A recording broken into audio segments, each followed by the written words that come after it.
प्रथम दिन महात्म्य की चर्चा है और महात्म्य में बस मूल बात हम ये आज चर्चा कर रहे हैं कि हम इसी जीवन में अपने जीवन के पितृ ऋण, देव ऋण और ऋषि ऋण से कैसे मुक्ति पाएं। देवताओं के प्रति धन्यवाद ज्ञापन करना, इसी को देव ऋण से मुक्ति कहते हैं। जैसे देवताओं की जो पूजा पाठ करते हैं, जैसे शंकर जी को एक लोटा जल चढ़ा दीजिए, उतने से प्रसन्न, सूर्य भगवान को एक लोटा अर्घ दे दीजिए, उतने से प्रसन्न। आप चाहें तो जल से पूजा कर लें, पंचोपचार, षोडशोपचार, राजोपचार जितना करें। ये पूजा वास्तव में क्या है, इसको समझिए। हम भगवान को क्या दे सकते हैं।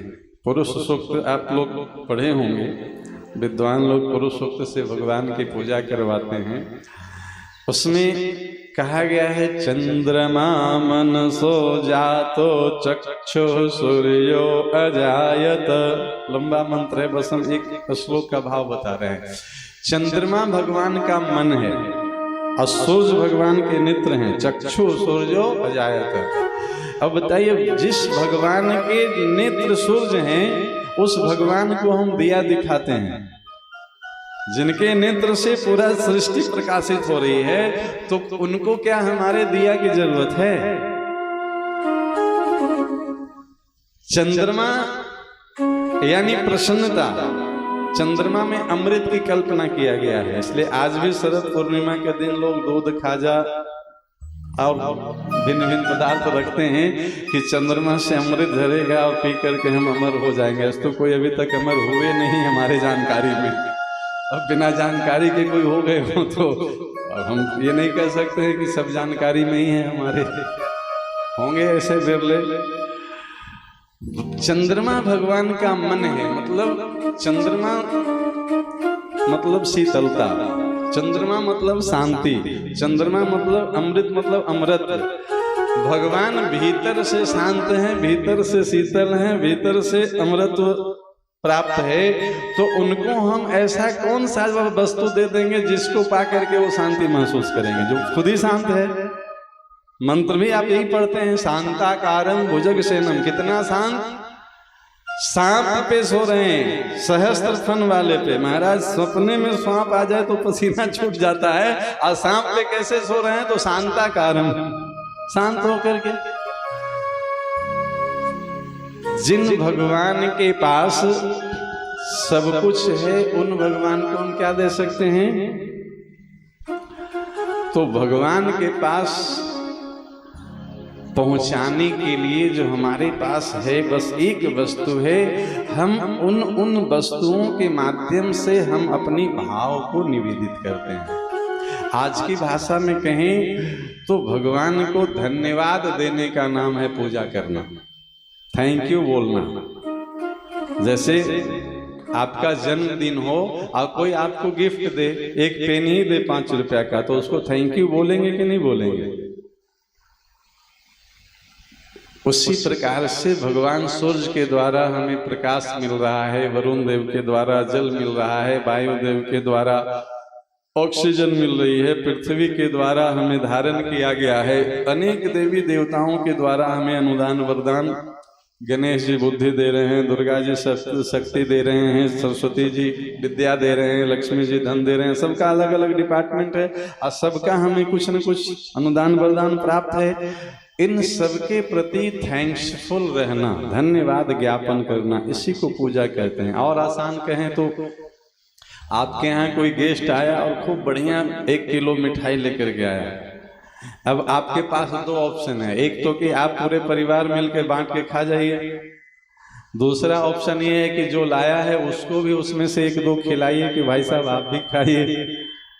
नहीं, ज्यादा स्वार्थी हैं तो कहेंगे कि तो आप तो लाए ही हैं, तो उनको क्या देना है, हमारे लिए लाए हैं तो हम ही खा लें, समझे कि नहीं। अब इसमें दोनों में ज्यादा बढ़िया कौन है, यह निर्णय हम आप पे छोड़ते हैं।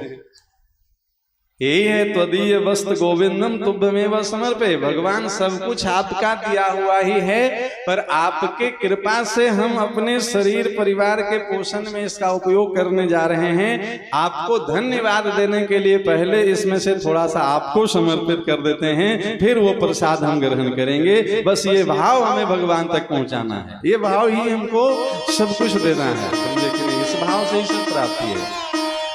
बाकी हम भगवान को देख क्या सकते हैं? आप चाहे जितना रुपया चढ़ा दीजिए भगवान पे। अरे महाराज, धन की देवी लक्ष्मी जी बैठ के चरण दबाती है इनके पास, नहीं? कितना रुपया दे के उनको प्रसन्न करिएगा। इसकी कथा आगे सुनाएंगे, उसका अपना महत्व है, पर उसमें जो भाव है वो समझ लेने से उसका लाभ है। भाव के बिना अगर आप क्रिया कर दिए तो सिर्फ कर्म कांड बन के रह जाएगा, उसका जो आध्यात्मिक लाभ होना चाहिए वो नहीं मिल पाएगा। इसलिए हम बार बार भाव से जोड़ेंगे। आज हम अपने जीवन में आत्म कल्याण को प्रायोरिटी में अभी तक रखे नहीं है। अभी प्रायोरिटी में हमारा संसार बसा है, बस इसको बदलना है। जिस विधि से संसार बसा है इन इंद्रियों में, उसी विधि से भगवान बसेंगे, दूसरा कोई विधि है नहीं। देखिए, जिस चाबी से ताला बंद होती है उसी से खुलती है, खोलने वाली चाबी दूसरा थोड़े होता है। भगवान स्वयं बताए हैं इसका विधि, राम जी स्वयं बताए हैं। सबकी ममता ताग बटोरी, मम पद मनहु बांध बर डोरी। सबकी ममता, जहां जहां हम ममता को फंसाए हुए हैं, बिखराए हुए हैं, भगवान कह रहे हैं कि ताग बटोरी, थोड़ा थोड़ा सबको बटोरो और कहाँ लगाओ तो हमारे चरणों में। कहाँ कहाँ से ममता बटोरना है तो उसमें 10 स्थान बताए हैं।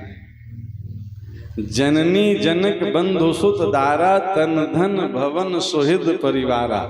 सबकी ममता ताग बटोरी, मम पद मनहु बांध बर डोरी। पहला नाम क्या है? जननी, माँ।